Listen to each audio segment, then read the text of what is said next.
ซาลี่อีหาตำตับตำปอดมันกูห้องป้อยมันบ่ได้อีปอดกูเก็บกับเก็บกูเก็บกระปองโดดอีหามเอ้ย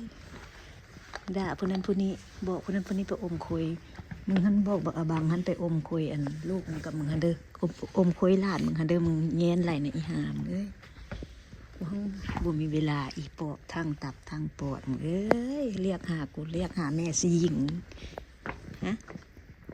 หญิงเรียกหาแม่ติหญิงยิงเฮาอีเท่าอีหามเอ้ยอีธุรกิจใหญ่อเมริกาหันเซตดาวแล้วมึงใกล้สิตุยหรืออีปอบมึงหาเบิ่งเด้อ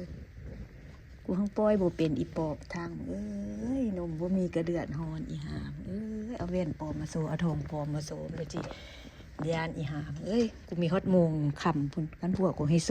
กูโซแล้วได้อีหาตมเลยโมงคำพวกกูบ่ให้โซซื่ออีหามโมงคำของต่างประเทศนมบ่มีดากบ่มีอึดอยู่อึดกินอีหางก็บอกหมูเต็มตู้เย็นอีปอบทางเอ้ยอีบ่มีปัญญากลับบ้านอีหางอีลืมชาติเมื่อไหร่สิอยู่บ้านรัฐบาลโอ้กูยกหัวเราะเด้คนย่างไกลไปไกลมาจังนั้นเขาสิจับกูไปเข้าโรงพยาบาลบ้ายกหัวเราะดิอีหาเอาแว่นปลอมมาโซทองคำหันดำปื้อปื้อทองคำหันก็อีหาทำอีซ่าฮอดกูอีซ่าฮอดกูอีซ่าฮอดกู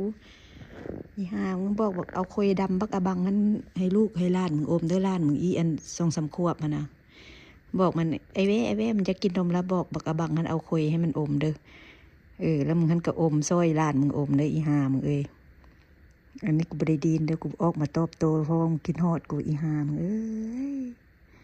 อีบ่มีปัญญากลับบ้านอีบ่มีแผ่นดินกบหน้าลูกอีเกียงลูกบอกอำพรลูกอีอำพรปากกึกลูกอีเกียงตาบิดลูกอีเกียงหน้าเฮวลูกอีเกียงหีญานลูกอีเกียงแตดแหล เดี๋ยวกูว่างกูมาจัดมึงไม่เด้ออีห่างคิดฮอดกูหลายอีห่าตำเกียงมาบิดปากมันได้เอาปันปุยู่นำได้อีเกียงขนาดตั้งแต่มึงตายมึงตุยไปหันอันได้กินสังฆทานลูกมึงดูบ่เกียงมาเอามันไปอันยู่นำได้เกียงเกียงมันหาอันมึงหันหลายนะเกียงมันคิดฮอดมึงหลายกลางคืนนั้นเป็นโรคซึมเศร้าแล้วมันนอนมันนั่งไห้อยู่ได้นะมันคิดฮอดมึงอำพรอำพรมาเอามันไปยู่นำเด้อมาบิดปากมันเด้อโอ้ยกูอยากได้แหงเด้หังกูเก็บกระป๋องด้วยเดี๋ยวกูว่างมื้ออื่นกูก็สิไปเก็บกระป๋องอีหามึงดากรีบดากเหี่ยวซีนตอนเดียวมึงมีปัญญากินกูบอกอีหามอาหารมึงคือขี้คือปั้นขี้กูนี่แหละมึงเฮ็ดปั้นเองก็มึงเฮ็ดปั้นเองก็กินเท่านั้นคือขี้นี่แหละอีหามคือขี้กูแก่ๆแล้วปั้นแล้วเอาไปทอดจะมอเลยอีหาทำกูขี้เดียดดิขี้เดียดเดี๋ยวกูมาจัดมึงไม่เด้อเดี๋ยวตอนนี้กูยังบ่ว่างอีหามประมาณอาทิตย์หน้าเด้อเดี๋ยวกูเก็บกระป๋องก่อนซื้อปียนต์กลับบ้านก่อนเด้ออีห่าอย่ามาแข่งอีปอมอีของปอมอีหามึงอีหีลำอีเตดดำบอกบักอบัง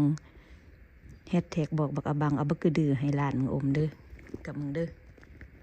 แล้วก็กับลูกสาวมึงอมปาดปากเป๊ะเป๊ะเป๊ะเป๊ะแล้วก็เอาบักลูกชายหันอมไปน้ำบักลูกชายมึงหันอมปาดปากเป๊ะเป๊ะเป๊ะเป๊ะแล้วก็อมแซ่บๆเด้ออมหำดำ